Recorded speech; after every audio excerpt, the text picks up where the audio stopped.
Riboti ĩngĩ atĩ Anyiti itemi rũhonge-inĩ rwa ũgendi mwena wa Magadi Kajiado ya ithũĩro marenda watho wa kũhinga iria rĩa cumbĩ rĩa Magadi ũrĩa wakinyanĩirio kũrũmĩrĩra mũtuthũko wa mũrimũ wa COVID-19 rĩu ũregerio. Marauga matigĩrirwo icigo imwe tu cia kũgucĩrĩria agendi, ũndũ ũrĩa maugĩte ũtũmĩte aingĩ mage bata wa gũthiĩ mwena ũcio. Marenda wĩra ũyũ ũkorwo ũkĩhingũrwo ta ũrĩa itugĩ ingĩ na honge ingĩ cia ũgendi cihingũrĩirwo.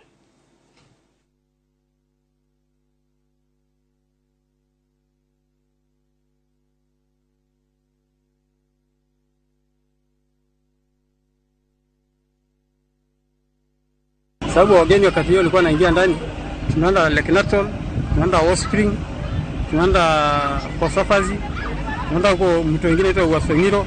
Tulikuwa tunaona mapato ni mzuri sana tulikuwa tunapata. Na biashara ilikuwa naona tourist ilikuwa mzuri wakati hiyo. Lakini siku hizi wakati COVID iliingia tukaenda chini sana.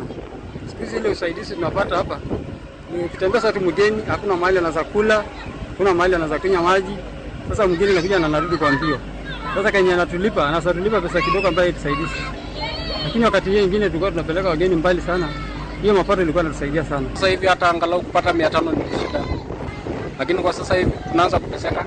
Hatuna mahali ya kutoa unga. Wageni ni wanakuja wanarudishwa. Wanasema hata mahali ya kununua maji wamekosa. Na sasa hivi kazi yetu imekwisha hivi. Tunaandikiwa hadi vibao. Tunaandikiwa wageni waruhusiwi. Wageni wanakuja wakirudi.